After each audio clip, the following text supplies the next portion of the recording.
Si tu donnes 10 millions d'euros au Resto du Cœur, est-ce que tu vas bénéficier d'une réduction d'impôt? Alors en principe, oui, la réduction d'impôt sur le revenu à hauteur de 75% du montant versé limité à 1000 euros. Passé ce montant, tu auras une réduction d'impôt à hauteur de 66% des montants versés, mais retenu dans la limite de 20% de ton revenu imposable. Et si les dons excèdent cette dernière limite, l'excédent sera reporté sur les 5 années suivantes pour bénéficier de la réduction d'impôt dans les mêmes conditions. Les Restos du Cœur t'ont même mis à disposition une calculette fiscale pour calculer directement le montant de ta réduction d'impôt, puisque le montant de la réduction d'impôt n'est pas pris en compte par le plafonnement global de certains avantages fiscaux. Mais bien sûr, tu peux décider de ne rien défiscaliser. Ou alors, si ta situation fiscale est déjà bien optimisée, que tu as peu de revenus imposables, tu peux opter pour la réduction d'impôt IFI, ce qui va te permettre d'imputer sur ton impôt sur la fortune immobilière 75% des versements. En sachant que là, le montant de l'avantage fiscal est plafonné à 50 000 euros par an, sans report possible sur les autres années.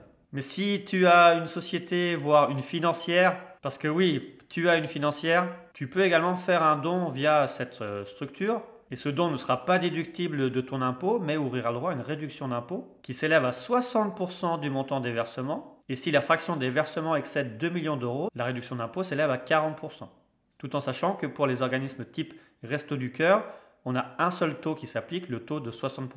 Et pour le calcul de cette réduction, le montant des versements que tu vas faire va être pris dans une limite de 20 000 euros ou 5 pour 1000 de ton chiffre d'affaires, si ce montant est plus élevé. En sachant que pour les holdings, on va également prendre le montant des dividendes versés et des produits financiers. Mais si le don excède ce plafond, l'excédent pourra être reporté sur les 5 exercices suivants pour ouvrir le droit à réduction d'impôt dans les mêmes conditions. Alors que tu défiscalises ou pas, fais un don.